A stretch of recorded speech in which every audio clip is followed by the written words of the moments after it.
Hi there, everybody. Welcome to Mondays. Welcome to the Escapist Movie Podcast. My name is Jack Packard. I'm Darren Mooney. And this week we're going to talk about Knives Out.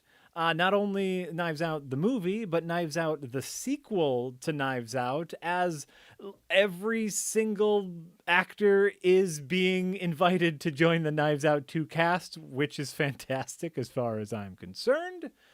So, and that's what we're talking about today. We're hoping we can fill all of our time with Knives Out. I feel a sneeze coming on. There may be a sneeze happening. Okay. This is All right. exciting live Yeah, stream. live. People, brace yourselves. No, okay. How disappointing. Oh. Okay, nothing to sneeze at, it turns out.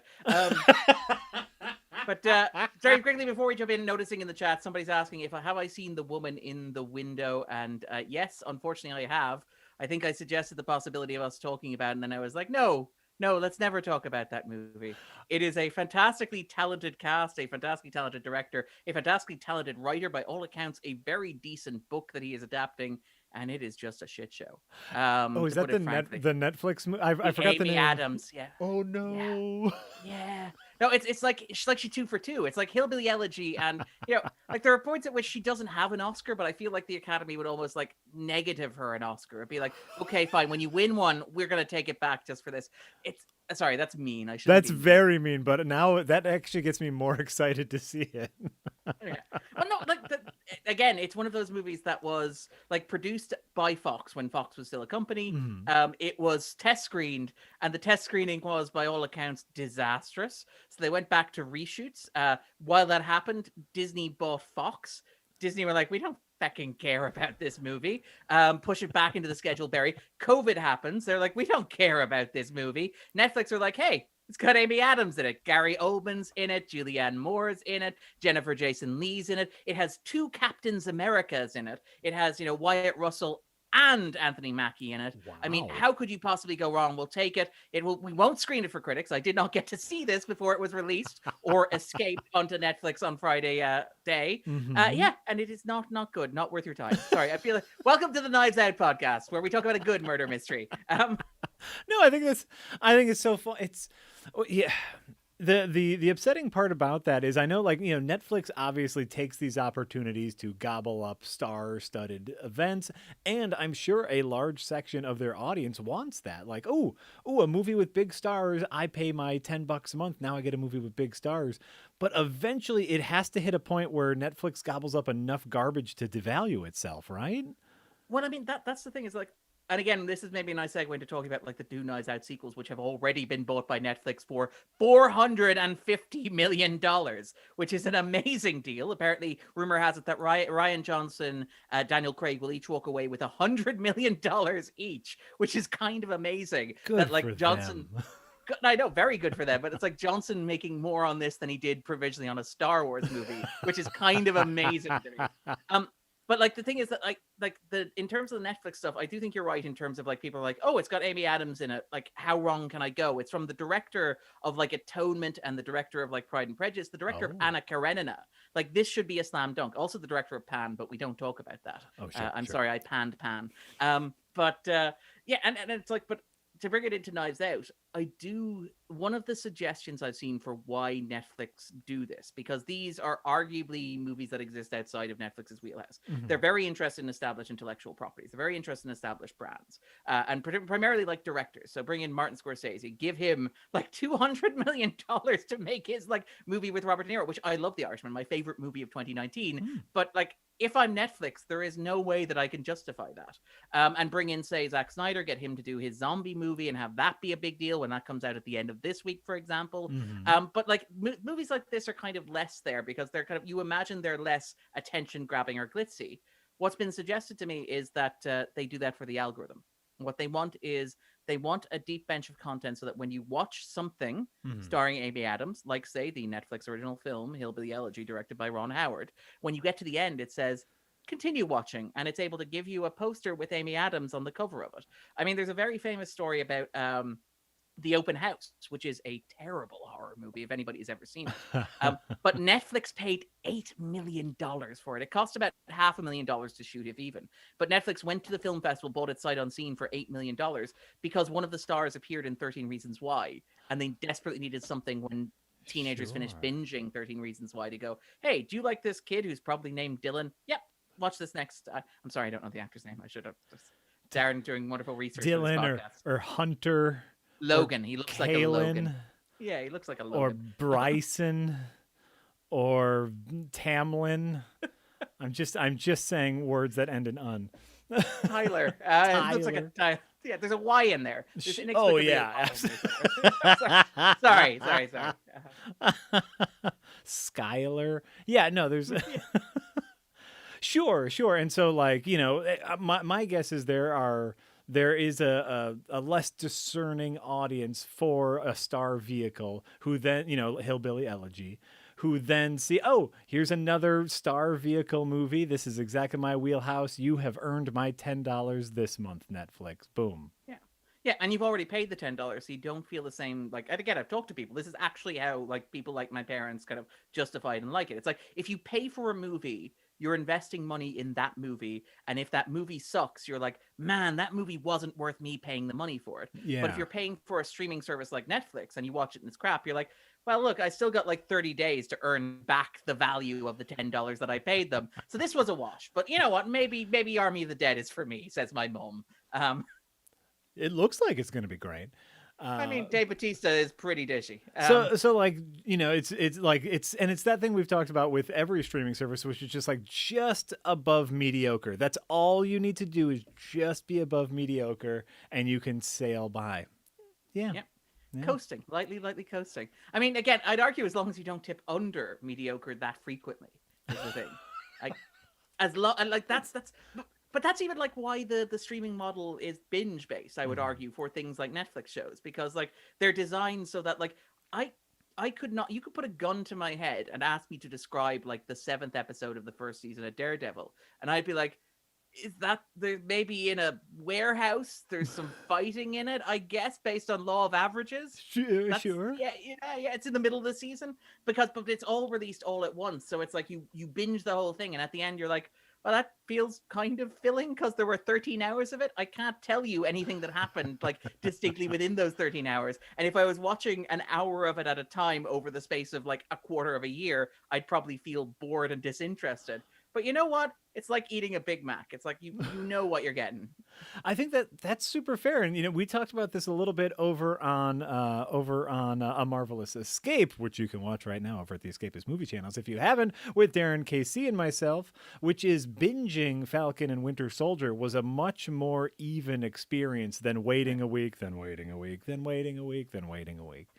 Oh, interesting. I do enjoy, I enjoy the mind games. I don't enjoy them personally. I enjoy the diabolicalness of all the mind games of these streaming services. Okay, I just found out, and again, sorry, this is turning into the Netflix cast. Well, we're going to talk about the cast for the Netflix movie in a moment. But I do love that. I just found out today that the entire Netflix top 10 system, Jack, is a lie. Their top 10 most watched the top 10 most watched in your area, the top 10 most watched globally on Netflix. That's not the top 10. That's not the objective, top 10 most streamed shows. It's, I know. Who would have thought a streaming service gaming metrics? Crazy. But it turns out that, it's actually the most watched shows that they think that you will respond to. So they won't put something in there that they think you won't respond to, because that could take up a click.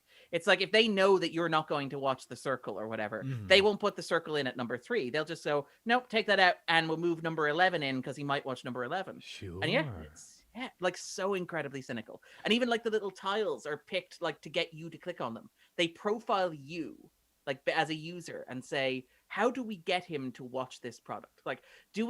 Is he a star-driven guy? Does he like actors? In that case, then we'll pick the picture of the actor on there. Yeah. Does he like thrillers? Well, if that's the case, then we'll put the Riverdale poster where they're staring at each other across the hall icily. Is he more a romance guy? Oh, don't worry, we'll put them kissing on the Riverdale poster. It's all so insidiously, brilliantly, algorithmically generated. That's my favorite bit of knowledge, insider knowledge about Netflix, is the poster image changes per user. I think that's so brilliant. And part of it is legitimately brilliant. brilliant, because there could be something that with a bad poster I wouldn't be interested in, but with the right poster I would be, and I would enjoy it. And so there's a bit of it that you have to enjoy as well, where you're like, oh yes, it's just good to have different posters for different audiences. Yeah, no, there is, and I mean, and again, it's great because the article I was reading was quoting the Cobra Kai. It was very selective in who it interviewed about this process. It was very much people who have benefited from this process. So the Cobra Kai executive producer, who's like, yeah, we toiled on feckin' YouTube for 2 seasons and nobody watched us. That top 10 recommendation thing is like manna from heaven. It is like it is perfect. All entertainment should be determined by the Netflix top 10. But then you have people who are like, oh, well, actually, you know what? I worked really hard on my show.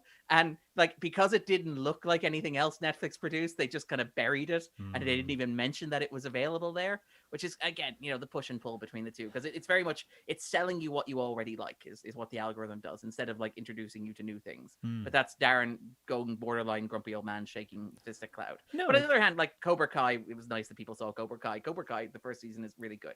Less sure on the second season, but first season is good. I do like I watched the first season on YouTube actually, and was a little up and down about it. I don't have a ton of Karate Kid nostalgia, but the algorithm giveth, the algorithm taketh, as the old scholars say. Which is a very nice segment into the algorithm giveth, which is Knives Out. Is a movie that I think is legitimately fantastic, even though I think I hear more negative about Knives Out than positive in general. Yeah, the Knives Out thing is kind of interesting, because I do think that, like, generally speaking, people seem to like it out in the real world when I talk to it. It's the rare movie my dad has watched twice, which tells you, yeah, I know. He watched it with me, and then he went home and he told my mother he wanted to see it because he hadn't seen it already, and then impressed her with how clever he was at guessing most of the twists as they're coming up. That is well played, Darren's dad. Very, very, very. Your dad's a sly fox. That's he really is. I do like that you still play the dating kind of game when you get to that age. It's like, yeah, no, still got to impress her. Still got to show her I'm on my toes. It's like, he records yesterday's Jeopardy, plays it today, and I think I know that one. Yeah, it's like, boom, there you go. Just chill it here, just relax it, just kind of. But yeah, no, it's the rare movie my dad has seen twice. But yeah, talking to people that I interact with in the real world in meat space, people seem to like it as well. It's well liked by critics, but I do think that there is a weird backlash against it that I think. And before we get to the other reason why there might be a backlash against, I do think a large part of the backlash is down to, it's Ryan Johnson being smug. It's a thing you get with all popular movies, because this was a movie that was screened for critics relatively far in advance of its release. I think Thanksgiving 2019. Because like when you have a good movie, and when you have a good movie that is small and going to rely on word of mouth to convince people to go and see it, you show it to as many people as you can, as quickly as you can, so that they can go out and they can get evangelical about it, as opposed to like holding it up until the day before release date and just going, plop, there it is, enjoy. Like with, say, Woman in the Window, to bring us back full circle. Yeah, I don't know what's going on there. But I do think that there is a sense among a certain kind of person that I've talked to with regards to Knives Out of there being a backlash against that, of being like, well, yeah, but it's well made, it's funny, the cast are enjoying themselves, it looks very pretty, it's nice old fashioned, it's lean, it's efficient, it's well plotted. But like, people were talking about this thing like it was the second coming. People were like, I heard months and months of people saying this movie was going to blow my mind. And, my mind got like lightly shook. My mind felt a light breeze. It didn't really get blown, so to speak. Sure. No, but it was fun. It was a super fun movie. Characters, we get it's that old murder mystery where there are actual big flamboyant characters. You don't have to know anybody's names. Nobody's names matter. You just know their characters, and I think that's beautiful. And stars, like you're like Jamie Lee Curtis. It's Jamie Lee Curtis. It's Toni Collette. It's Don Johnson. It's Michael Shannon. Like, that's the thing. It's like when you're guessing it, you're not guessing, oh no, it's Linda. It's Richard. No. It's Jamie Lee Curtis, and it's what's his name? Miami Vice man, Don Johnson. Don Johnson, the wonderful, unshakable Don Johnson, having a bit of a Donaissance, as it were, as he should. That man is he's a fine man, fine man. And he's aged into being a character actor really well. Like, I mean, I was not a big fan of like Brawl in Cell Block 99, but he's very good there. Really good in Django, Mhm. and really, really good in the. I don't know if you saw, but the Watchmen show on HBO. Oh yes, very He's good in that. really good in that. Mhm. No, and he's doing a great job. He was great in Knives Out. Everything's great in Knives Out. I have here. I'm about to. I'm about to do something that I probably shouldn't. I am going to admit a cinema sin of my own, Darren. Okay.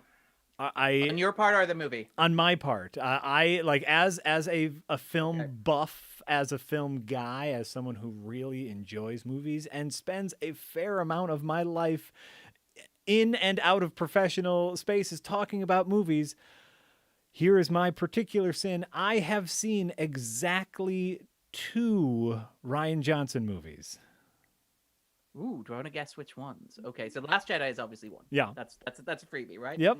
So, of the 2 options, I'm gonna rule out it's not Brothers Bloom because nobody's seen that, even though it's Right. great and everybody should see that. Hmm. So that means like, okay, so I'm gonna go. It's gonna be either Looper or Brick. No, Now, I've looking only here. seen 2.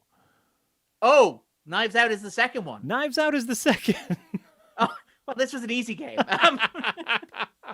You're absolved. You can see one Godfather and one Apocalypse Now, and you are absolved. Okay, son. great. Oh, good. No Hail Marys. That's always the tough one.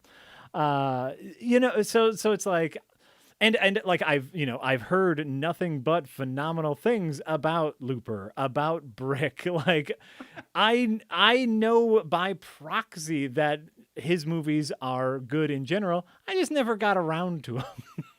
I mean, they're small, kind of quirky, oddball movies, which is great when you talk about like The Last Jedi in that context. But like, no, but like again, Johnson is this filmmaker who loves movies and who loves like the wider context of movies. And again, like this is not a Last Jedi podcast. We're not going to talk about it that much. But even in The Last Jedi, you can tell that like Johnson is like George Lucas. He's a huge freaking nerd who loves cinema and is treating Star Wars like Lucas did as a vehicle for here's a bunch of stuff that I love about cinema. I've got a bunch of money. Let's celebrate all this weird stuff by putting it together in a gigantic package. So, but like even like all of his stuff is kind of like very genre based. So like Brothers Bloom is a con movie. Brick is obviously famously the high school film noir, which is great and well worth seeking out. And Looper does interesting stuff with genre that it's probably not worth talking about if people haven't seen it or if you haven't seen it. Worth seeking out. It looks like it's going to be one thing, and it very much sells itself as one thing, and then it takes a bit of a pivot and becomes something else entirely, which is very interesting, very clever. I really, really like that aspect of it. And like this is like Knives Out is also that, because Knives Out is very much playing on the audience's familiarity with the conventions of the whodunit. You mentioned the fact that they are all like broadly drawn archetypal characters. So Linda is like the power suit, business suit kind of wearing woman who takes charge. You've got Walt, who's the son, who's barely holding it together and living in the shadow of his father. You've got like the Nazi boy masturbating in the bathroom. And you've got like the kind of like the was it post-crypto Marxist social justice degree taking kind of like teenage daughter as well. They're all archetypes that are all drawn very broadly. And if you've ever seen a whodunit mystery, you understand how this works and how they fit together. And one of the things I actually love about Knives Out is that, and I want to be careful about this because like this gets into the whole viper's nest of talking about other Rian Johnson projects. It doesn't deconstruct or it doesn't subvert the whodunit. But what it does is it plays with your understanding as an audience member about how this movie is supposed to work, how you think this movie is going to work, and what you want out of this movie. And it is incredibly clever about that. And like, it's that thing where people get really upset at Johnson. And again, it's really terrible that everything about Johnson ends up being a proxy discussion about that other thing that we're not going to talk about.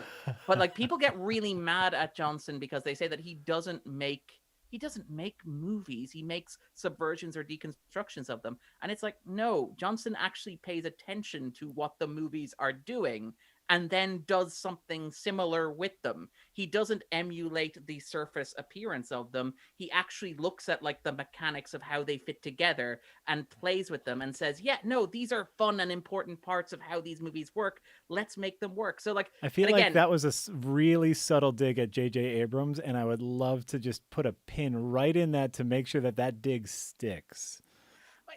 I mean, look, okay, we're not going to have that discussion. Let's stick specifically. Let's stick specifically to Knives Out. You're right. Okay, you're right. Right. So, like, Knives Out.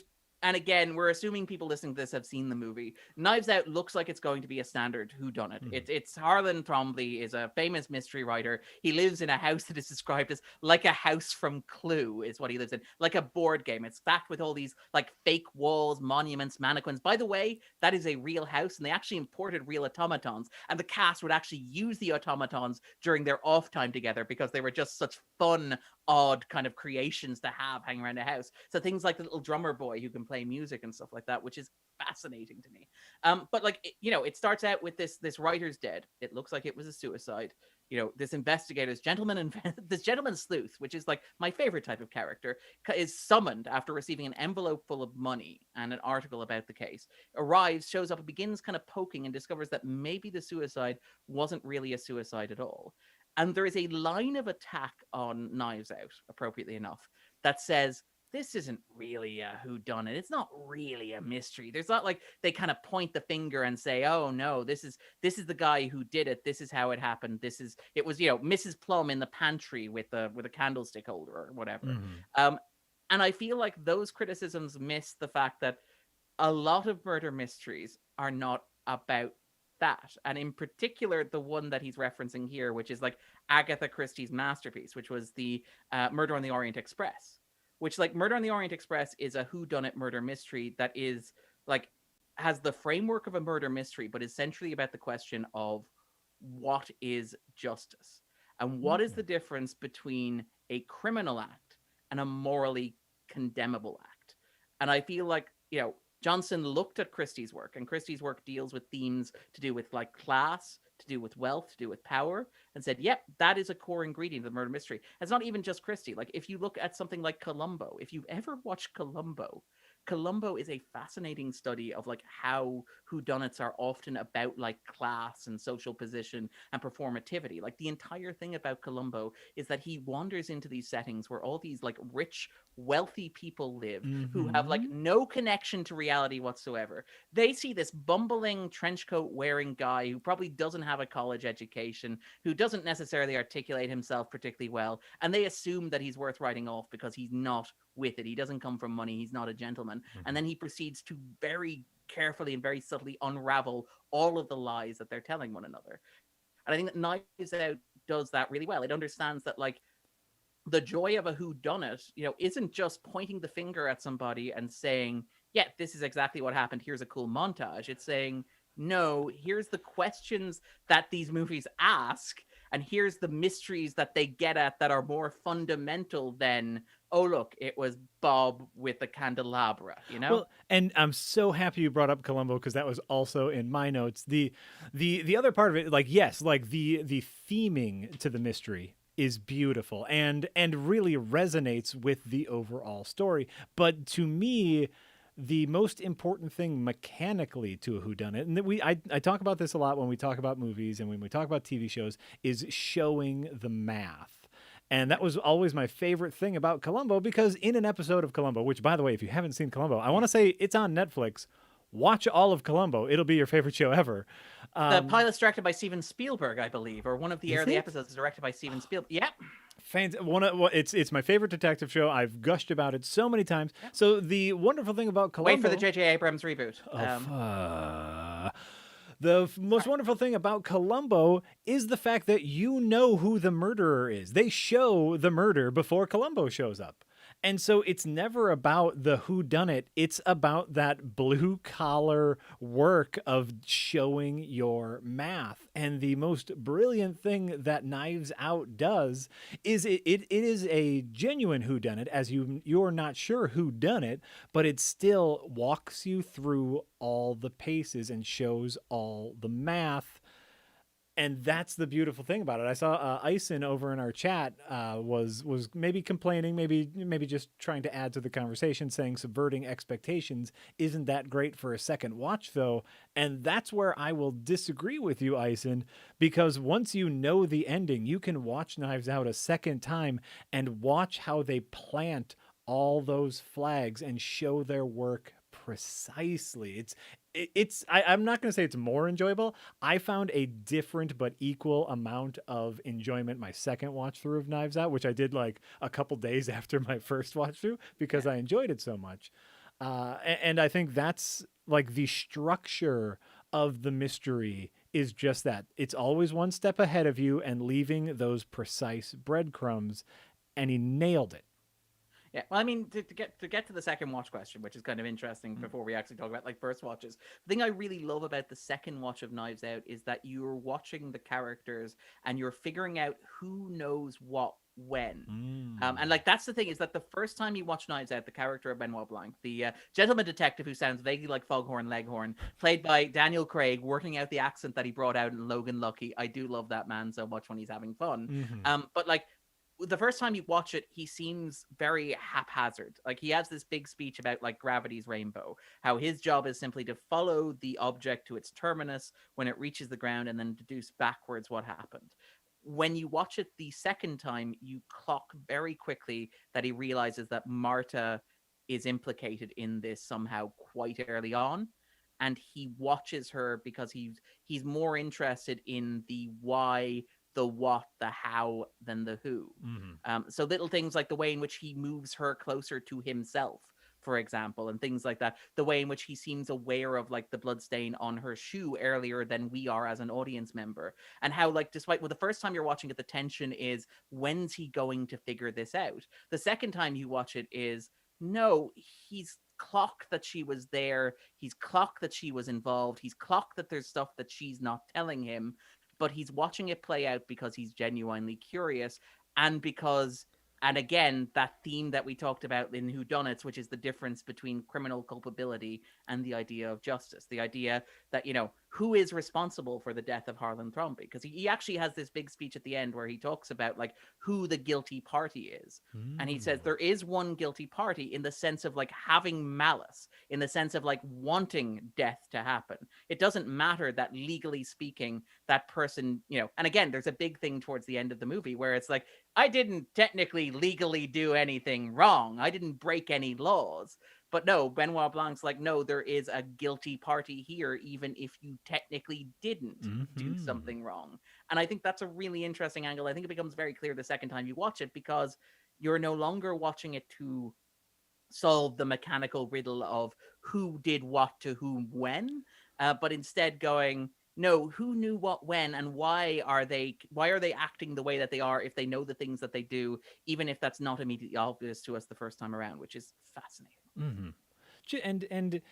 And it's like you said, Johnson as a filmmaker, and this is me again only seeing 2 of his movies, there are directors who love movies and reference them in script only. If you look at like someone like Kevin Smith, who is really great at talking about his love of movies. And there are directors that are very good at representing the images of their movies, even if it's just a facade of images. And I think J.J. Abrams is a good director in that sense. He is very good at getting the image on screen that is a perfect homage to the movies that he loves.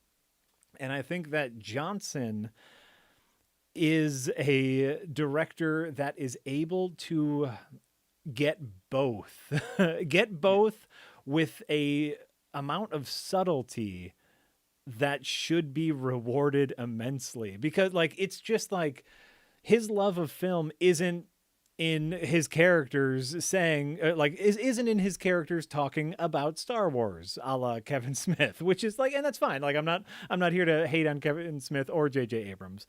Or say Tarantino having his characters talk at length about, particularly like minutia details of like Hollywood history, that sort of stuff. Exactly. Pick an example that everybody's fonder of. Perhaps. And I think that's really fair. I think Tarantino also does a really good job of just visually yes, yeah.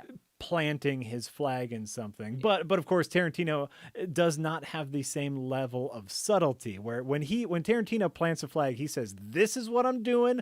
Look up the references because I love those movies." Oh no, I'll be doing a press show circuit where I'll be recommending these. I'll be on 5 podcasts this week where I'll talk for 3 hours about how great this movie you've never heard of is. And I mean, like, to be fair, I kind of like, I know that could be obnoxious and exhausting for people, but part of me just loves that he loves movies as much as he does, which, as somebody who loves movies, I'd like seeing somebody else who loves movies. Oh, absolutely. But I think that Johnson is able to weave the love, the homages more seamlessly into his narratives. Again, only seen two. So like I'm not going to consider myself an expert, but you see the love coming through the seams. Oh yeah, absolutely. And again, it's not just like, it's not the loving of like the superficial imagery. It's the loving of the mechanics that operate behind it. He hasn't just like looked at it and said, "That's a pretty image, that's a pretty shot, I'm going to borrow it." Mm-hmm. It's like, that's a pretty clever way to structure a movie. Why is it structured that way? What is it doing? What is it saying? And if I put my spin on it, how do I emphasize the things that I want to emphasize and spin it up so it works the way that I want it to work while also working the way that other examples of it work as well? Like, I mean, like the thing that I adore about Knives Out is that it is, and again, this is where I worry we'll probably steer away from this in a second, but it is very much, it is a post-truth whodunit. It is a movie that is arguably like, in terms of like snapshots of the American psyche in 2019, I would argue that Knives Out is as on the pulse as any other movie kind of release that year in terms of understanding what exactly is going on in America. Now, to be fair, there are moments where it's quite heavy-handed, like where they have a literal conversation about he who shall not be named, like literally referencing like red baseball caps and stuff like that, and detention camps and things like that. It's like, yeah, this is a very 2016 through 2020 movie. I wonder why that is. But I think that in broader terms, the movie is engaged with like recurring themes in American popular consciousness in a way that is very, very clever, and class is a huge part of that. But also just the sense of there being chaos happening. Like, one of the things that I really like about Knives Out is that everybody in it has an angle. Everybody in it is trying to do something, but they're horribly, and again, this is something that's a very 2016 through very 2020 movie. People in this movie that are trying to do terrible, terrible things with horrific consequences inevitably screw them up and don't manage to do them properly. That doesn't mean that they don't cause terrible things to happen. It just means that they're horribly inept while trying to do so. And the idea that like runs through Knives Out, which is this idea of like, well, even if technically you haven't done anything wrong, you can still be guilty. Because one of the things that I really like about the movie is its obsession with rules. And you have that introduction early on where Linda's talking about her father. So about how she communicates with her father. And she says, you had to find a game to play with him. And if you followed the rules of that game, you would be rewarded. And it comes up again and again throughout the movie. Like later on, when they're having that conversation and they're talking about immigration, you have Richard saying, well, look, I'm not saying that we shouldn't let people in. I'm saying that we should let people in who follow the rules, who do things right. And one of the things that I actually really like about Knives Out is that it's a movie about how even if you follow the rules, if the game is rigged, that does not matter at all. And again, you have that moment where Marta's playing she's playing Go upstairs with Harlan, and she's winning. And Harlan, because he owns the house, he owns the board, he's the patient, it's his room. When he seems like he's losing, he just tosses the board over. It's like, I don't want to play anymore. And that's it. She doesn't get to beat him. But you have this kind of thing that runs throughout the movie where you have this idea that like Marta can be perfect. And Marta is perfect. And I think arguably the only problem with the movie, and it's a problem that I understand why it is, but my only problem with the movie is that Marta is practically a saint. Like, she has a regurgitative reaction to mistruthing, which is one of my favorite lines in anything ever. But again, she's so saintly she can't even lie. But the whole point is that like Marta is an ideal. She is perfect. You will not find a better person in this world than Marta. and yet the world is still rigged against her because her mother was an illegal immigrant. She comes here, she works harder than any of the people in the family around her. She actually cares. She has, in Benoit Blanc's estimation, a kind heart. And does a kind heart make you a better nurse? Yes, it does. But it also, you can't count on that to get ahead. And so you have the situation where, and again, it's so cynical and so bitter and so sharp. The bit at the start where he's interviewing all of the members of the Thromley family, and they're all talking about how they were self-made millionaires, how they all started from nothing, where Linda's like, no, I own the real estate. We don't work at a real estate building. I started that real estate business and I run it, and I made it massively successful. And Walt's like, look, I run the publishing empire. I've made the publishing empire massively successful. Netflix deals up the yin yang. And like none of them, they all say it about each other, but none of them will say it about themselves. It's like, oh yeah, Linda only has the like real estate empire because she got a starter home from her dad. Walt only has the publishing empire because his dad gives him a book once every 2 years. Yeah, the only books he publishes are his dad's, if I remember Yeah, correctly. yeah, twice yearly, which I kind of love as well. And I love that idea that like you have this idea that these people believe that if you play by the rules, if you do everything right, you can succeed in life. And the entire premise of the movie is, yeah, but that depends on where you start on the board. Of course, if you start on the board, you are going to assume that this is the way things are and the way things should be. And again, it's that wonderful sense of tapping into that anxiety, because again, like the family, and the way the family treat Marta, and obviously like the wonderful joke about how none of them can remember where she's from. She's from Uruguay, she's from Paraguay, she's your Brazilian nurse, that sort of thing. Yes. And they don't really care. Or that like recurring gag where they're all like, look, I thought you should have been at the funeral, but I was outvoted, just to be clear. Or that bit where Walt's like, look, we want you to know you cared for our father. You are never going to have to worry again. We are going to take care of you. But the moment that the board flips, the moment that it's like, oh no, turns out that she will actually end up inheriting the house because she's a decent person, because she actually works, because she doesn't want this wealth, because she's earned it, unlike everybody else there. Then again, the knives immediately come out, and you get this very defensive reaction to it. And again, not to get too heavy into the political subtext, I really love about Knives Out is the fact that it understands that a lot of where the current issues come from, Darren says, wording this as diplomatically as possible, come from the idea of like resentment and the idea of displacement and the idea that people are going to come over here and replace us, or going to come over here and take our wealth, or take our money, or take our property, or take our land. And that's something that terrifies us. And so we immediately have to get like reactionary against that. And I think that like Knives Out really understands that. I mean, it's not subtle about it. Like the mug, the my house, my rules, my coffee mug, that wonderful like the closing shot of the movie where like she's inherited this house and they're all just screaming at her like from the driveway. But I do feel like, Knives Out, unlike a lot of other like more important, more weighty, more serious, more topical movies, kind of gets what's happening psychologically. The visual metaphor of her like in the Marie Antoinette on the pulpits at the end there, like she from an elevated status looking over as she has quite literally taken their status and their land. But again, like the movie more making the point that like she's earned it though. Like that's the thing, right. like that's the big thing with Benoit Blanc. Is like Benoit Blanc has this, again, it's the big speech that he gives her in the garden where he's smoking the cigar, and he's like, and again, this is the thing. This is like the thing with murder mysteries, where he has this big speech about how he approaches the matter with dispassion and disinterest and without emotion and without prejudice of the head or the heart, and he just like follows the trail to wherever it leads. And like again, one of the things that I think is very subtle, but I think is very effective, is the way in which you watch the movie and you understand that Knives Out makes the argument that it is impossible to arrive at a just conclusion without acknowledging like bias of head or heart. Like that moment where like she's going to give her big speech to the Thromleys. She's going to say, look, I did it. It was a mistake. The money is yours. I have no right to claim it. the moment where he reads the prescription and he barges in, and he doesn't just stop it. He doesn't just say, no, stop talking, we need to read this. He uses that as an excuse to go, no, you have treated her poorly. You have treated her terribly. You have exploited her. Mm-hmm. You guys are in the wrong here. And having like your gentleman detective make that point, like actually say, no, you guys are the villains of this story, is something that I absolutely love, which is fantastic. Yes. I think like yes to all of this.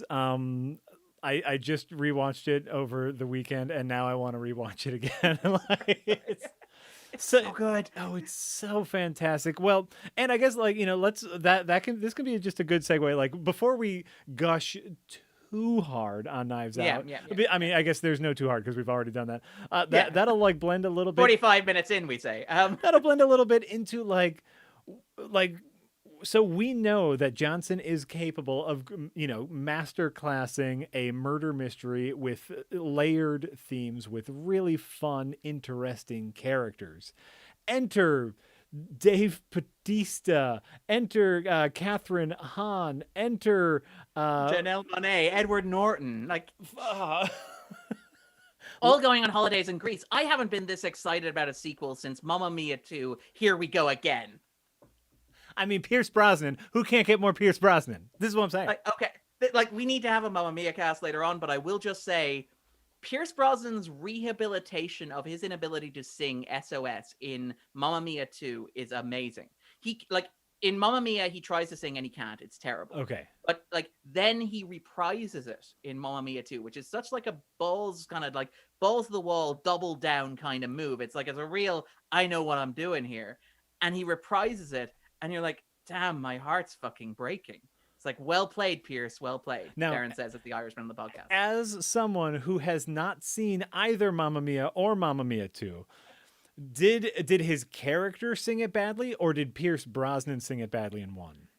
In one, Pierce Brosnan sung it badly. It was kind of like, again, part of me wants to believe it was just like an elaborate Joaquin Phoenix style performance joke. Okay. But like before the movie came out, Pierce Brosnan did the press tour. He did the press circuit, at least in Ireland. He was like, look, people have been talking to me. They've been saying maybe I could record an album. They're saying, I didn't think I could sing, but then, we did Mamma Mia, and they're like, yeah, we think you might be able to do an album, maybe like Pogues covers or something like that.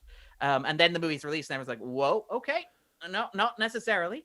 And then in the second one, he reprises it, but he sings it like he sings it, and it's mournful and it's sad, and it's like SOS. It's the ABBA song SOS. So you can actually do that kind of like really sad and solemn and heartbreakingly. And it just like, sorry, look, we will come back. Mamma Mia 2 is the Godfather 2 of ABBA jukebox musicals. That's all I'm saying here. I can't disagree with you. Physically impossible because I haven't seen I would like to disagree with you. I am unable to disagree with you.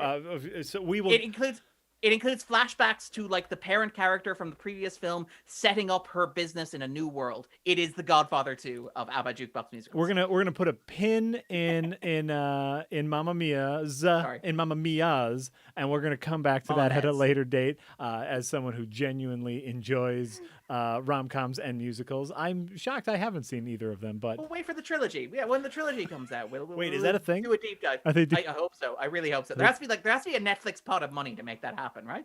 There has to be somewhere. Although I'm really disappointed that the third one's going to be like Amanda Seyfried when she's like 50, reflecting on her family business, saying, "Just when I think I'm out, they pull me back in." Yes. I would love that.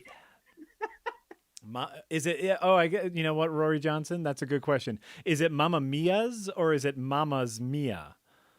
That's a good question. I was wondering, like Woman in the Window. Does it star Captain America's or Captain's America? That was I was wondering about that myself over the weekend.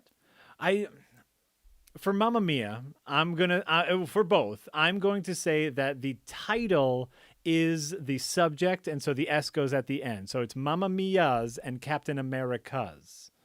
Okay. Even though out of context, a Captain America's could be captain of both North and South America. But, it's context that matters here. So there are multiple Captain Americas. That's what I'm going to say. So here's a question for you. If there's a Knives Out franchise, are they Knives' Outs? Oh, fuck. Knives Outs. It has to be. By my rules, it has to be Knives Outs. We do have Wait. we have a confirmation in the chat, by the way, just to give a quick shout out to Enrico Morelli, who's technically an Italian, who can confirm that it is Mamma Mia, and I apologize for mangling the pronunciation on that. I love that this is where we ended up. We were like, yeah, so let's talk about Knives Out 2. It's like, yeah, but let's do 20 minutes on Mamma Mia. Mamma Mia. Hey, that's where the conversation takes us. So let's talk about the upcoming, the announced cast for Knives Out, because as we had mentioned, Knives Out 2 even further out, as we assume the title is going to be, pulled further, Knives Outer Limits. And then it's the third one, Knives Out Est. Knives Fully Out. Then Knives In is the reboot, is the gentle reboot at number 4. It's like, yeah, we took a turn. Knives In is the soft reboot that features like the next generation cast, all like everybody's Timothée kids. Chalamet as a hot young Benoit Blanc. Yes. Or as Benoit Blanc's son, who's taking up the mantle. That's Knives In. Yeah, Benny Blanc. Oh, no, he is called Benny, the Keith Stanfield character. I love that I don't know the character's name. I'm just like, yeah, the famous actor who plays him. I love that these are star-driven movies. I love that these are like famous, like these are actors who you recognize and you like, and you're like, yep, that's the Keith Stanfield. I know that now I've just blanked on their names. That's, Jamie Lee Curtis. That's Chris Evans, like having fun playing with his Captain America persona. Not to get too far back into the discussion that we had, but yes, Captain America is the villain in this movie, just in case you don't get the subtext. But also, things like, there's Anna Darmus. I like her as well. I love that it's like actors who you recognize and playing arguably with their kind of screen personas, where like, Don Johnston's very focused. Like, we haven't even talked about Michael Shannon. Like Michael Shannon, like bringing that kind of weird, wiry intensity to his. And Walt doesn't get much to do, but that sequence where he kind of like, would you like a cookie? I feel like we might be able to dedicate an entire podcast to the chaotic brilliance of Michael Shannon in general, like in and off camera. You want to go? I'll go. Michael Shannon, who has like one of the biggest like Chicago accents you ever hear in real life, which is the first time I heard him talk in an interview, he's like, yeah, fuck that guy. Michael Shannon in interviews is great because he's just like, I do not care about the fucking questions I have to answer on this press tour for Batman versus Superman, which is kind of amazing. But like, who would win in a fight versus Batman and Superman? What the fuck do I care? But this is the fun thing is Knives Out, because we get over the top characters, we get caricatures. Yeah. We get templates. The other, let's gush about Rian Johnson some more, is the amount that he lets his actors play within Knives Out is super commendable. And like, you can tell, like, there is a give and take. An actor maybe wants to go bigger, maybe wants to go smaller. He is able to find the right tone to make them at very least consistent. Like, obviously there are some big old characters in there. Toni Collette, like this a big old character playing Gwyneth Paltrow, which I kind of like. Part of me wonders, did they offer that to Gwyneth Paltrow? Like, how cheeky do you think Johnson was with that script? Do you think he like slipped it across to Gwyneth Paltrow's age? It's like, completely different character, huge range for you, like totally outside the norm. Maybe give it a go. Like, he offered it to Gwyneth Paltrow, but then she said yes, and he go, oh no, she'll play it too straight. Can't do that. Yeah. I love the bit where the other detectives like, but she's an influencer. And so like we get some real talent as far as like actors' ability to play. Like, say what you will about Edward Norton off camera, or his controlling nature vis-a-vis Incredible Hulk, or whatever you want to say about him. He's a weirdo as far as actors are concerned, though goes the rumor mill. He's also an actor who's really willing to play big. Yeah. And I think like again, I am for my sins kind of a Norton apologist because I came right of age at the perfect moment to Sure. be a Norton apologist. Mhm. I came of age in 1999, so he was doing like American History X in 98, and then he was in Fight Club, and it was just like, Mm. yeah, you know, that like that's primo Edward Norton stuff. And Yes. like I will always kind of love him for that, even though his career since has maybe not necessarily been great. Motherless Brooklyn is one of the most bizarre things I have ever seen. He very famously, like, sorry, this is turning into another tangent on a tangent, but I feel like this is interesting enough to justify it. Go for it. Motherless Brooklyn was going to be the movie that he made in 1999 off his kind of like star power kind of quest. So it was him in his late 20s playing this kind of, and again, you can tell it was a movie he was going to make in 1999 because a character with a developmental disability played by Edward Norton. So you're like, yeah, he's going to do the score thing. But it didn't happen for whatever reason. It didn't come together. It went through multiple iterations. And eventually he just kind of said, feck it, I'll direct it myself. Mhm. Only finally got around to it in like 2017, 18 years later. Now, you would imagine that an actor would do one, or director would do one of two things in that situation. The first would be he would rewrite the script so that the central character is no longer like a 27-year-old man. Norton doesn't do that. Second thing that he does is he might recast the lead role so that the 27-year-old man is not necessarily being played by a gentleman in his mid-50s, and certainly doesn't have like a love interest who is in her mid-20s. No. And it's like, no, Norton's not going to do that either. It is a No. fascinating film. And the behind the scenes story on it is amazing as well, because it's an adaptation of a book that I believe is set or was set in the present day when it was written. But he, so for some reason, moved it back to the 1940s or 1930s to set it as a film noir. It's not a good movie. It is not a good, like, to be absolutely clear. Sure. But it is unchecked star power. It is very much like Ed Norton. But like Ed Norton wrote this check for himself off the back of like Fight Club, off the back of American History X, off the back of Primal Fear, off the back of all this stuff, and finally got around to checking it, cashing it. And you're like, okay, all right, you do you, Mr. Norton, whatever makes you happy. What I will say about Norton, though, is that to his credit, he does have a reputation for being a terrible, terrible control freak and being a very difficult person to work with if you are not on the same page as him.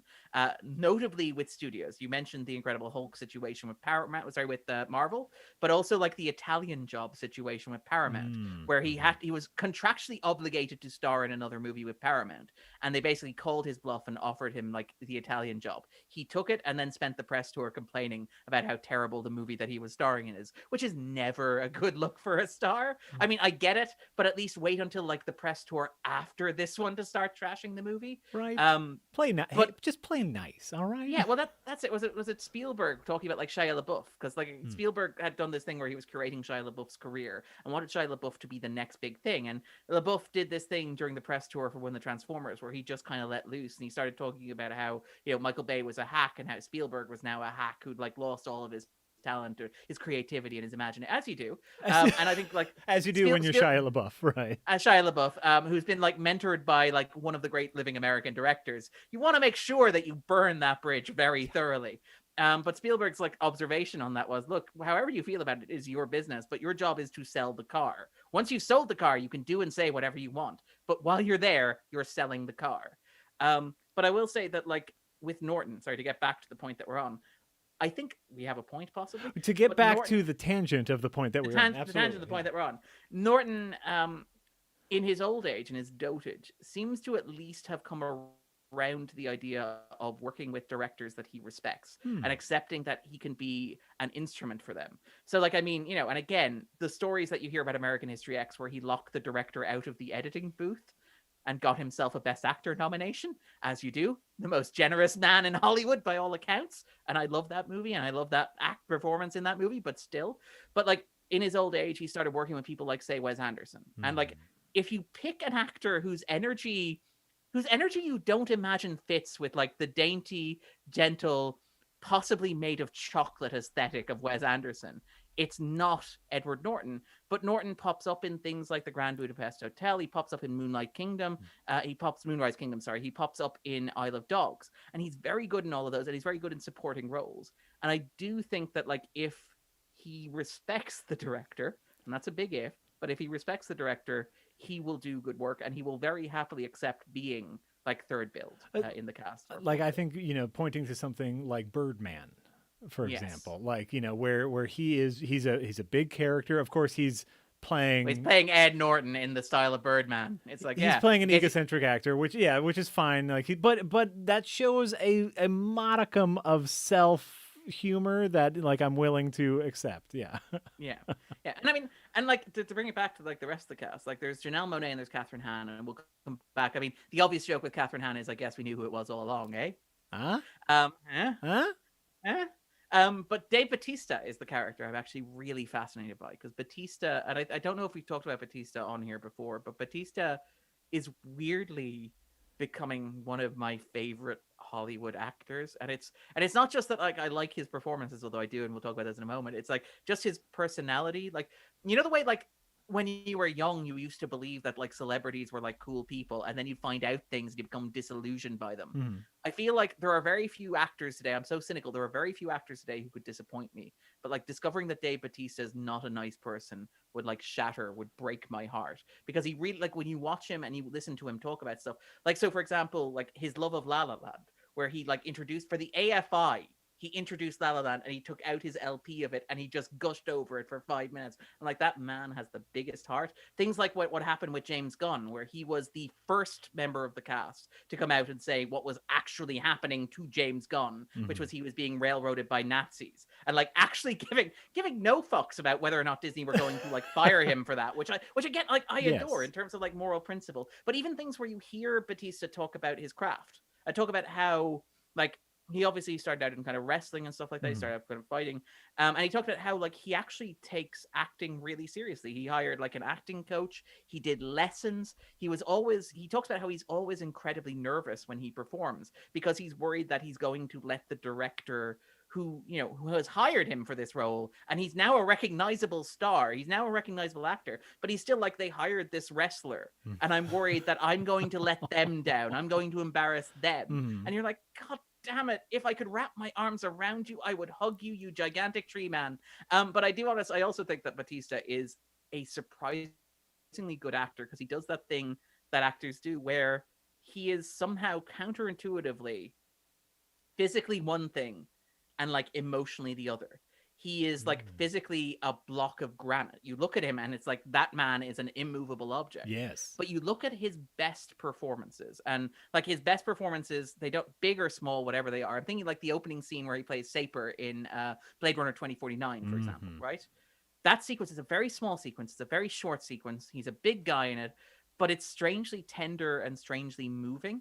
And it counts on you looking at Batista and being like moved by this guy who is not, he doesn't get a lot of dialogue. He doesn't get a lot of like big emotive moments, but he sells this vulnerability about him. And I know next week we are inevitably going to talk about like, Army of the Dead, the new Zack Snyder movie releasing on Netflix on Friday, but I've seen it. And like, I know that Jack's like, maybe we are, maybe we won't. Oh, But well, a slight teaser, next week we might not talk about Army of the Dead oh because yes, it's we might be talking very about something cooler. it's very possible that someone really cool is going to stop by and we might talk about other cool things. But yeah, Yeah, that's all very, the teaser I can give you yeah, for now. that's very cool. Sorry about that. Yeah, damn it, I was playing my poker face so perfectly. Okay. So if we're not, there's a possibility we might not talk about Army of the Dead next week. So very very quickly, it is a fine movie. It is far too long in the middle section, has a good start, a good end, and it gets kind of lost and wandery. It's also very much derivative of Aliens. I really liked Aliens. Therefore, it's a ripoff of Aliens, a ripoff of a good movie. It's a fine movie. But it works better than it should, because Batista is the emotional anchor of it. Strangely, All the right. movie the movie invests very heavily in a relationship between an estranged father and daughter, which is a very loaded thing in a Snyder movie for reasons that are very obvious and we don't necessarily want to get into. But it counts on Batista selling this idea of a father who is disconnected from his daughter and trying to connect with her and understand her in a way that he is not emotionally prepared to do so. And while, that's not, you're not going to get like a best actor for that in a zombie movie, Batista is very, very good at playing that. And it's like, so I look at the casting of Knives Out and I'm like, is he going to be like the martyr role? Are we going to get this kind of like contrast between Batista as this big, like physical presence, this gigantic muscled man, and this like really kind hearted, gentle soul? That's kind of like, that's what I'm wondering. Like, because Johnson does that a bit where he plays with kind of star personas, where like Jamie Lee Curtis, who is like the oldest star in Hollywood, she's literally Hollywood royalty. You get like the stories, like again, and this is one of the things where you hear those stories about celebrity gossip, you don't know if they're true or not, but like on the set of Knives Out, the actors would not go back to their like cabins or their kind of, you know, caravans or their vans or whatever, their cabins. What are those things called? Trailers. They wouldn't go back to their trailers. Yeah. They would actually sit on set and just listen to like Jamie Lee Curtis tell old Hollywood stories. Because who wouldn't? I know. Like, so like she's cast, like her role in Knives Out is like that Jamie Lee Curtis thing. It's like, no, she is the oldest member of this family. She is effectively the like the princess in this royalty, much like Jamie Lee Curtis is. So I do wonder if we'll see Johnson doing something similar with Batista's kind of like screen or stage persona, as it were. Like, will we see a gentle edge to him, or will he go the other extreme and will it just be he's a really nasty piece of work? Like, will it be like Chris Evans? Have we reached the point where it's like Chris Evans, where it's like people like me are so like, oh, that big gentle man, that like Johnson's gonna go, oh, you think he's big and gentle? Wait on, you ain't seen nothing yet. Well, and this is the thing that I like so much about Rian Johnson. As someone who watches so many movies, a lot of times I know what to expect, and I don't necessarily know where his movies are going to end up, which makes me like them, by the way. Also, quick Dave Batista aside, I think I've told you this like in private. This is not a secret, but it's just something I haven't felt like I shared to people. You know, when you go on the internet and you type in a website that you go into often, a lot of times, Chrome will autofill the rest of it, so you can just type in a couple letters and hit enter. After I watched the Dave Batista starring vehicle My Spy, which, not a great movie, but I got kids, so, I watched it. I looked up, I went to the IMDb for it just because I was wondering if actors had done anything since or whatnot. So now every single time I want to go to IMDb, it autofills to the My Spy space. So every single time I go to IMDb, which is multiple times a week, I get to go to the My Spy IMDb page. And have Dave Batista. That's more like Spy MDB, am I right? Sorry. I'm not sorry. I will note, actually, when we've been saying the name Johnson so much here, that when I did take my dad to see Knives Out, he walked out of it. And again, this is like, my dad who like watched the movie with my mom to impress her with how clever he was and how sharp he was because he predicted a lot of the twists out of time. He observed that it was very nice of that Rian Johnson lad to do something for his dad who'd been out of work for so long. Because he assumed that Don Johnson must have been Rian Johnson's father. That was the logic. It's like, yep. It's like finally giving the old man some work. Beautiful. My dad is not the Benoit Blanc of film criticism, to be fair.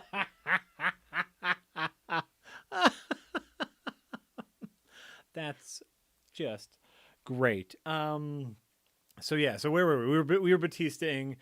Yeah, but Batista seems like such a lovely character. I mean, but again, it's about that the job of a director is such a weird job in movie making. It's about a vision. It's about working with actors, about working with directors, about working with producers. Like, you're the captain of the ship, but you're not really the captain of the ship. You're more the navigator of the ship, and so many moving parts. And so like the ability to have someone like Batista, who like is great, but also kind of, he has something that he's known for. Like Batista, Batista is the weird name. I'm pronouncing his name. Batista. I don't know. Dave. Can I just call him Dave? Let's call him Dave. We're on first name terms. He seems like he'd be cool with that.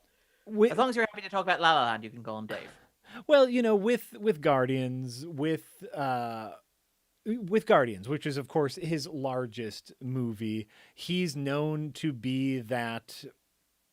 You don't want to say simpleton, but like I'm trying to like, how do you the straight man kind of thing? Is it this very straight edge, very kind of like He's the straight man. He doesn't know how to take jokes, and I feel like that particular Drax bit of taking things too literally, not understanding jokes, has definitely carried over into a lot of his other roles. Specifically thinking about like My Spy, where like that was a big part of his My Spy character is very Drax-esque, not knowing how to take jokes.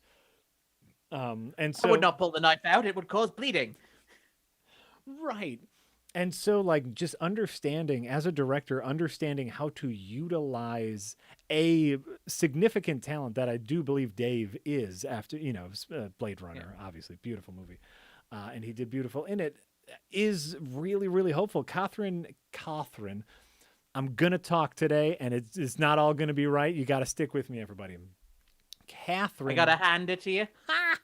Catherine Hahn, who has done nothing but brilliant work her entire career, is finally getting like her big due, and then getting to work with Ryan Johnson to let her really show off every single facet of hers, to be, I'm sure, funny and endearing and a little wicked and twisted. That's really fun. I'm Yeah, I really mean, looking forward to that. the thing with Han is that like she has been around forever. Like Mm. again, it's one of those things that you're really happy to see, where an actor who has like been around since, that you've seen in like guest roles, you've seen in supporting performances, or you've seen even in like little indie film festival films for like at this stage 8 to 9 years, Mm-hmm. finally like has a moment where they become the biggest star in the world, in large part due to their involvement with like WandaVision, to be frank. But it's kind of great that it's like, yeah, Catherine Hahn joining this is a headline. Like Catherine Hahn being in Knives Out 2, or the sequel to Knives Out, is a headline, which is kind of amazing, and I'm really glad to see. And she's going to be amazing in it. And I kind of love that. Because obviously, like, I think she was, whatever problems I have with the character of Agatha as she exists as a function in WandaVision, I think Han does that really well. And I think Mm-hmm. like a large part of that is like Han as like, I think Olsen is fantastic. I think that Bettany is also great. But I think Han really nailed the we're doing a sitcom vibe, because she's, again, her performances, she does a lot of indie drama work, but she's done a lot of comedy work as well, and she understands the mechanics of that really, really well. Mm-hmm. And I do like, I kind of look forward to hopefully seeing a mass audience kind of get to see Han doing something that's maybe a little closer to the stuff that she's like spent years doing and kind of honing and is very, very good at. Mm-hmm. Because I imagine that's probably what Johnson has in mind. Although I don't know, maybe Knives Out 2 will secretly reveal that it was a witch that did it. Um, there's your we, twist. we can We only, got we can we got that Netflix money. Like third act is gonna be big, baby. Mm-hmm. Oh right. Well, and I know like the last Janelle Monáe movie we talked about. I think both of us didn't necessarily love wholeheartedly. Yeah, Antebellum. Antebellum. Thank you. I couldn't even remember the name. Hoo-hoo. But yeah, that We was were very antebellum. right. That was the podcast position. But of course, that was about the kind of Structure of the movie. Her as an actress, her performance was phenomenal, and we get Daniel Craig returning. We know that for sure. It's I'm just, I always get so excited when when your cool toys get to do cool things, if that makes any sense. Oh no, absolutely. And again, like the thing with this is that it is a small side project for all these people who have all these other commitments. I mean, very famous. Like, look at the cast of like Knives Out. Knives Out includes like Daniel Craig, who at the time was hopping literally between Bond movies. Yes. Of like Chris Evans, who was just finishing his Captain America stint and stuff like that going on as well. And like obviously Christopher Plummer, who is always working, it seems, and like Michael Shannon, who's doing 10 other movies as well. But it's a very quick shoot because there's no post production involved. There's very few special effects going on. The script is obviously written ahead of time. It's also written by Ryan Johnson. He's on set. It doesn't need script doctoring. It doesn't need mechanics. You're not in a situation where you're going to leave the set and need to come back for reshoots either. So it is, you are on set for 2 weeks and then you're off and then you're done. And I actually like, this is the kind of project that I would argue works really well in these times where like we talked about like, what was it, Chaos Walking, the absurd situation with Chaos Walking. Right. Oh yeah. Well, you want to talk about this, so I don't feel bad bringing it back up. We talked about the situation where like they got very lucky. The only time they got very lucky making Chaos Walking was in casting Tom Holland and Daisy Ridley, because they were like, oh, hey, look, this kid's going to be in all the Marvel movies and this girl's going to be in all the Star Wars movies. This is fantastic. How could this possibly go wrong? And then they watch it and they're like, oh, boy, we need to reshoot this. And they're like, when's the next gap in Tom Holland's schedule where he could do a reshoot for this, like, thing? And it's like, no, 2 years, 3 years, maybe. I was like, okay. Whereas, like, I feel something like Knives Out and something like the Knives Out sequels are, like, tight and compact. I think the first one was shot, if I remember correctly, and I may be wrong because we're talking live here, but I do believe that it was shot like literally down to the wire before Craig had to go off and do No Time to Die. Sure. And it was like that was the deadline. It was like, look, I have 2 weeks now.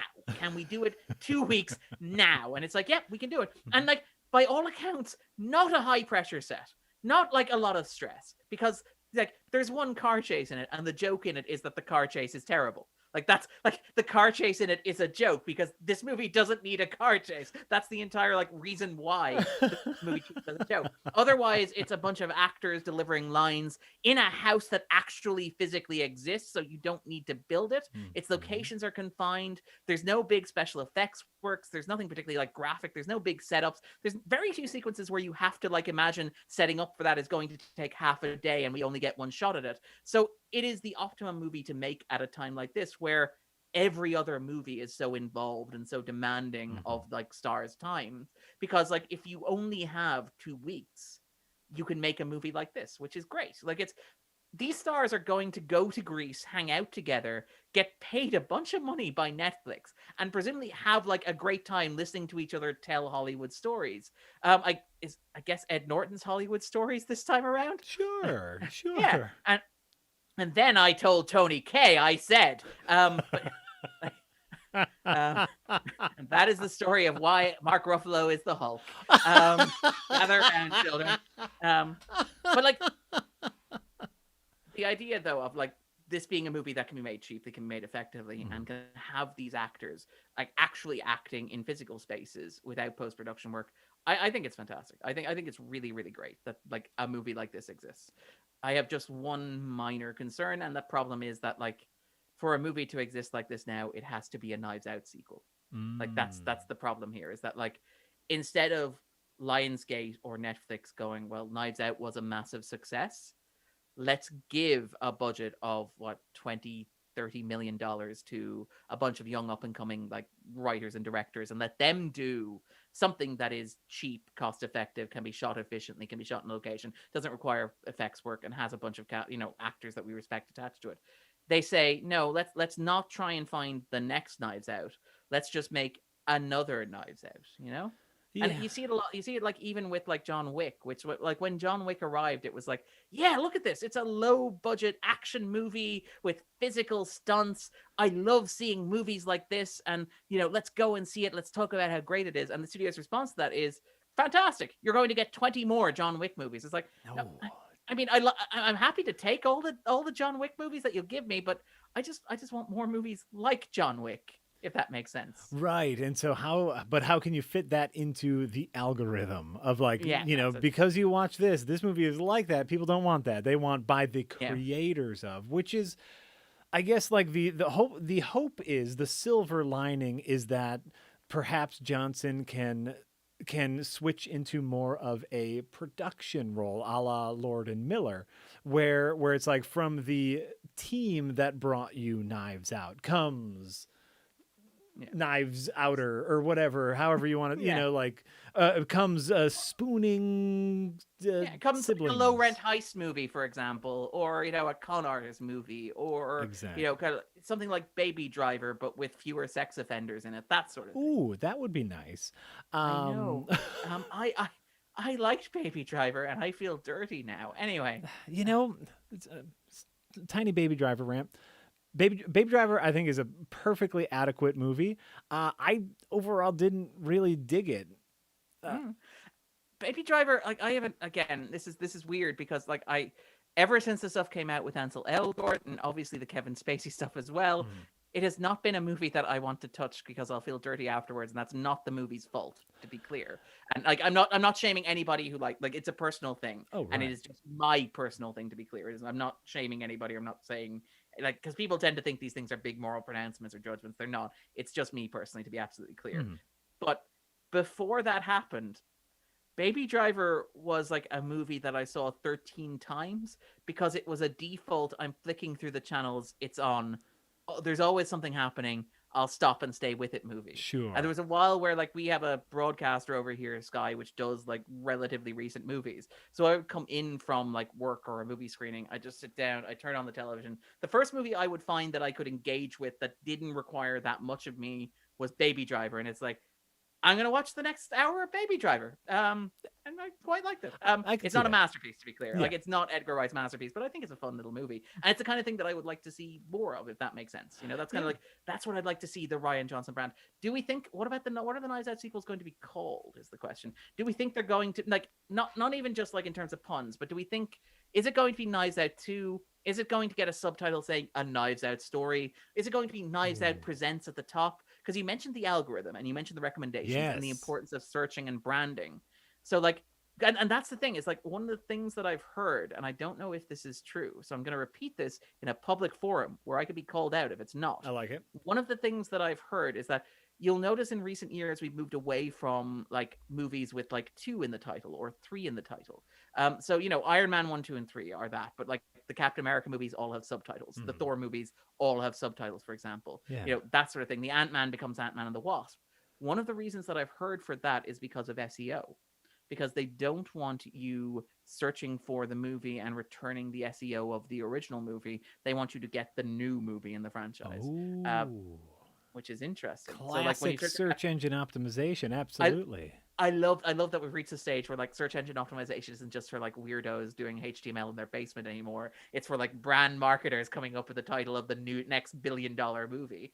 But like, do we think the Knives Out sequels are going to be Knives Out Presents or a Knives Out Story or a Knives Out 2, or is it just going to be a completely fresh, unrelated title? If we were living in a perfect world, it would be a completely new title. It would be the same character with, you know, because hopefully the algorithm can suss that out, where it's like, you know, Daniel Craig is the detective, a Rian Johnson film from the creators of Knives Out comes,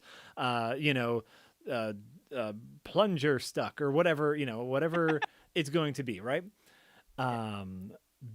Because like Knives Out is also like integral to the theming of the first movie.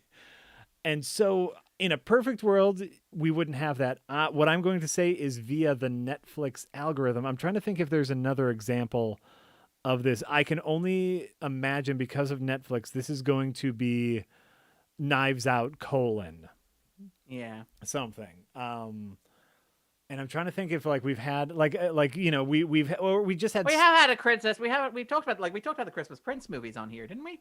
Like the Christmas Prince movies have that same structure, although they are sequels. They're very much like progressively logical sequels. Yes. They did have like Scandal Inn, if I remember correctly. It's been that long. Or Christmas Baby. It was a Christmas Prince, a Christmas Prince 2, The Royal Wedding, and but not 2. It was just a Christmas Prince, The Royal Wedding, and then The Royal Baby. Yes, a Christmas Prince, The Royal Baby. Correct. Yeah. So yeah, I think that's it. So but was it The Christmas Prince, A Royal Wedding, or was it just? Hold on. We gotta do some searching. We're going here. to the fact machine. We're going to the fact machine to check. The Christmas Prince. Okay, hold on. All right. While you're doing that, I will mention that I also over the weekend rewatched like Jurassic Park and Beetlejuice, and like rewatching lovely. Beetlejuice for the first time as an adult, which is astounding because I think about how much I didn't get when I watched as a kid, in that it's effectively a ghost story about the true ghastly thing being yuppies, which I don't think I understood when I was like a 10-year-old kid going, look at Michael Keaton, look at him in his black and white suit. Okay. Update on the Christmas Prince, which is very important. Yes, they are all colons. A Christmas Prince, a Christmas Prince : The Royal Wedding, a Christmas Prince : The Royal Baby. So I can only imagine it's Knives Out : this particular mystery. But what we just had with Spiral was from the Book of Saw. From the Book of Saw, right? It's just because it makes it sound like a Stephen Sondheim musical. It's like we finally making that Saw musical that we wanted for all these years. Darren Lynn Bousman is following up his Repo, a genetic opera. Yeah, we will talk about Spiral at some point because I watched all 8 of the previous Saw movies and I have thoughts. I have so many thoughts. Not now. As you should, but no, not now. Yeah, and. Oh no! And now I can't remember because you get so wrapped up in the characters. Might it be named off of some of the mystery books? Might it be named after some of the fictional authors' mystery books? Ooh, keeping with the Thromley kind of theme. Again, part of me is wondering, like, would you see a Benoit Blanc mystery? Because that's going to be the linking character, which I kind of adore the idea. And again, it's so weird. Craig has spent like literally decades at this point complaining about playing like James Bond over and over again. I kind of love that the first thing he does after breaking free of James Bond is like signing up for another potential like franchise character in a set of loosely episodic adventures in which he goes to a series of exotic locales and does a number of genre specific things over and over again.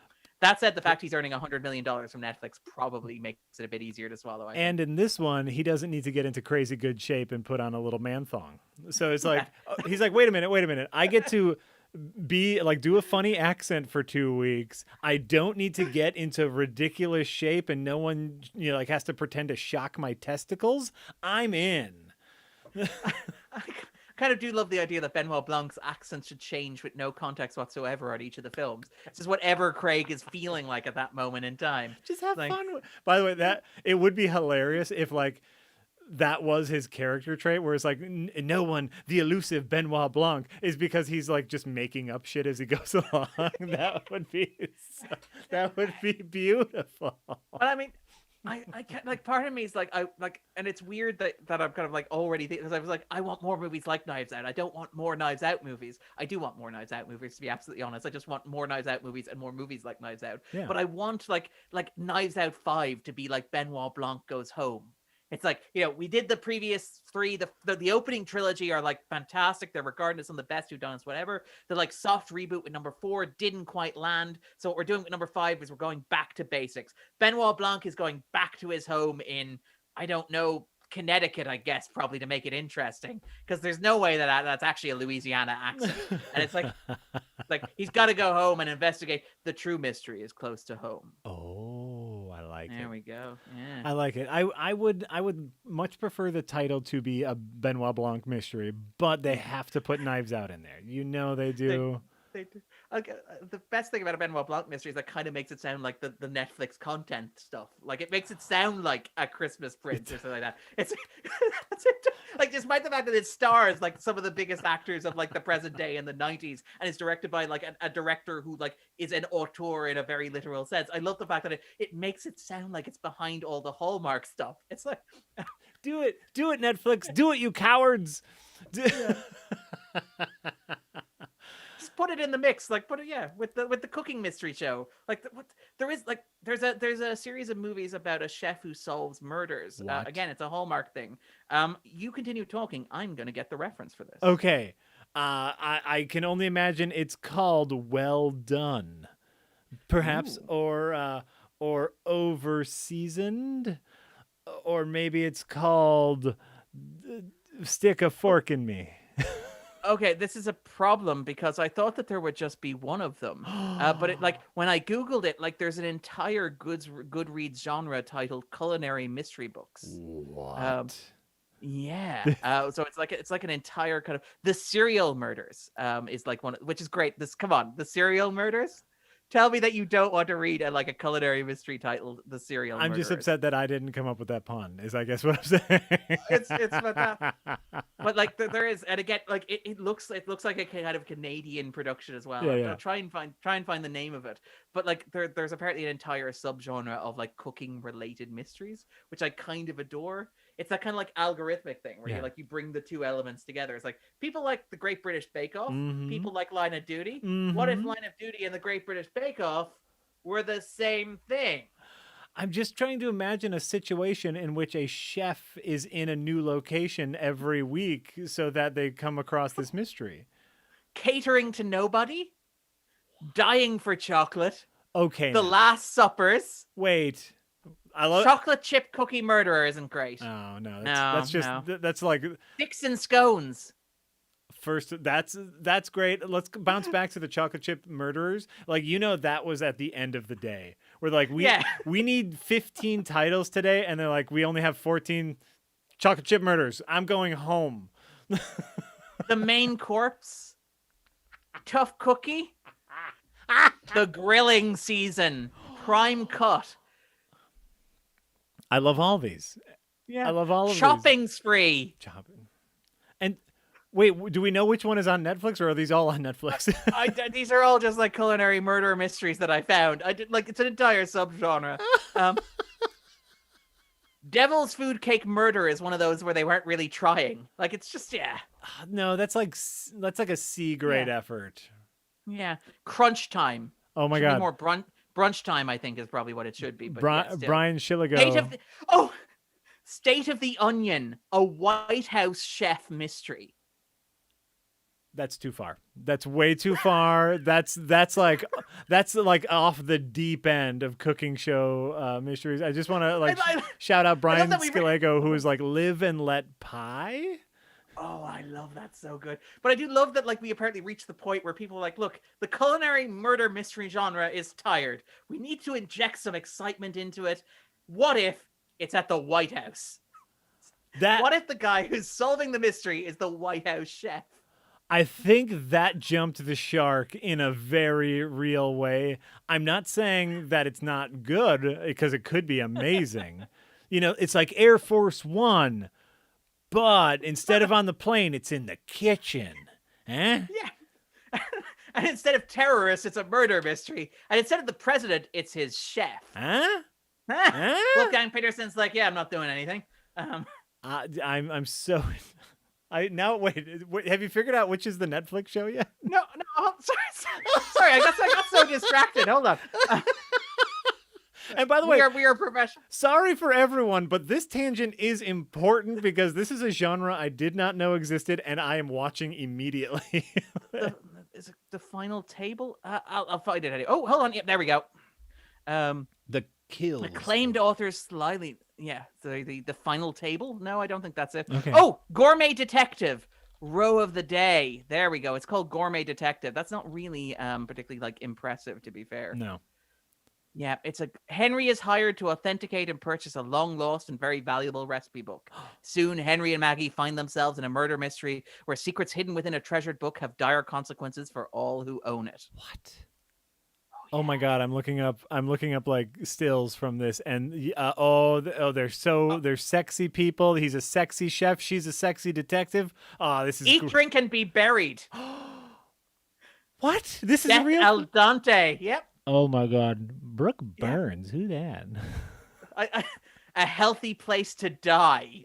Which I'm not really trying with that one. I feel like that could be a generic murder mystery. But yeah, though, if you look at the posters for these, they're amazing. I need to watch. I'm a big fan of like the generic, like the detective show, and here's the twist. Obviously, like everyone's a big fan of that because it's all over the place. She was Katrina in Shallow Hal, whoever that. Oh, wait, she was on Baywatch. She was on Baywatch for 3 years. Brooke Burns, the sexy detective. I have to. Okay, we're going down a rabbit hole, and we're gonna stop because I was thinking about saying something about being hot in the kitchen, but I felt that might objectify her, so I apologize. But I thought there's something there. Stay out of the kitchen. Yeah. That's fantastic. Oh my god, that's the catch line. She has a cop sidekick, like like Monk has like the guy played by Ted Levine. Yeah. So she's got it's like his catchphrase. The cop's catchphrase is, "If you can't stand the heat," and he takes out his badge. Then it's time to get out of the kitchen. And he does the perp walk. That's the end of every episode. This is like when I missed my shot to be like the pun writer on CSI Miami. It was like the one job that would be perfect. Sure. Phil Vegas, as we leave, I do have a recommendation for you. Phil Vegas, because we're gonna wrap up here. So Phil Vegas wants to know, what movie should I watch after this podcast? I want something with a lot of gore, as Mortal Kombat was a bit disappointing. Okay. And I just saw the other day on the internet, where on the internet, I don't know, but there is a movie, you probably know about this, Darren, a movie called Adam Chaplin. No, this is news to me. All right, go look up a movie called Adam Chaplin, Chaplin. I have not seen the movie, but I've seen 3 GIFs of the movie, and if you're looking for gore, based off of these 3 GIFs from the movie Adam Chaplin alone, you're going to have more than you can handle. Yeah. I rewatched the Saw movies recently, and I will give a shout out to Saw 1, which is not very gory, but Saw 3 and Saw 6 are Oh. phenomenal. Saw 6 is like the weirdest Obamacare movie I have ever seen. Um, it's really strange. It's like it's and like the strangest part is the moment where like he's delivering this stirring monologue about the importance of health insurance, and he just pauses and goes, "Piranha," because he notices a piranha out of the corner of his eye. It's a beautiful film. Saw 6 is a beautiful film, is what I'm saying here. So there you go, an obscure title and Saw 6, or Yeah. Dead Alive, aka what's Dead Alive in outside of America? Dead Alive? Dead Alive, the Peter Jackson movie. Oh, Brain Dead. Brain Dead. Outside of Brain Dead, America, sorry. it's known as Brain Dead. In America, it's called Dead Alive, which you should see. Everyone should see Dead Alive. It's a fantastic, gory movie. Brain Dead. Great. So there's our recommendations. Knives Out. Super excited. I'm gonna watch Knives Out, and then I'm gonna watch Cooking Detectives because now Darren has got me a little. Sorry, we're gonna move our secret guest from next week. We're just gonna tell him, look, can you wait a week? We're gonna come back. We're gonna talk about culinary. Or how do you feel about culinary mystery shows? Or we could have our very special guest, who is not an expert on culinary mystery shows, watch culinary mystery shows, which would be the worst idea, but maybe the best idea. Would certainly be a unique take. I feel like there's your SEO optimization right there. And again, before we go, because we're talking about culinary shows, one of my favorite details about culinary shows in general, Coolio, the artist Coolio, which I absolutely adore. Famous rapper in the 90s, obviously Gangster's Paradise, I'll See You When You Get There. Huge figure. Sold all of the rights to his back catalog in order to fund his desire to set up a cooking network. What? Cooking with Coolio. But a whole network. A whole network. Not just a show. No, he was very passionate. Well, you want to go big. Like, I mean, come on, the rights to Gangster's Paradise. You want to go big and all in on this. I do not believe that it worked out. We are not all talking about Cooking with Coolio right now. But I love the idea of like being so excited about like it's like, yeah, sure, I rap. I'm a famous rapper. These songs are iconic and successful. But what I really want, what has really spoken to me as an artist, is cooking with Coolio. Go big or go home. Hopefully, he's having a very comfortable time at home. I will note that I am reading the chat here. I'm not going to say any of it on air, but I do like one of the observations from Mr. Ace Salbo Luffy. Very sharp observation about Mr. Coolio that I'm not sure I can repeat. We'll just libel, allegedly. Well, hey, thanks everyone for watching and or listening to this well-researched and mostly rambling Knives Out discussion, which, by the way, was wonderful, I think. Remember that becoming YouTube members helps our channel. Super chats help these channels fund our little talks here. Be on the lookout. I believe now on Saturdays is Escape the Galaxy. Is the Star Wars Bad Batch show. We will be back with Marvelous Escape talking about MODOK whenever that comes out. I want to say later this week. It's Friday. Oh, so maybe the next week. We'll be talking the week after. I think the plan is like mid next week, roughly. Absolutely. Because it's all coming out at once. You're just going to binge it, is the thing. I love that. And just generally, thanks. Underneath our names are our Twitters. Follow us there. Follow the Escapist magazine. Bye. Bye. Credits. Here's our credits. Hey, Phil Vegas, you're welcome to the tip jar. You did it. See, this is why people say stuff like comment, subscribe, because people actually do it after you say it. Oh, that's lovely. Thanks, Phil. Thanks. No, it is. Again, yeah. Sorry, I probably shouldn't say this, but I'm really glad that I get to do this. I'm actually really chuffed that I get to do this. It's super fun. It's super really fun.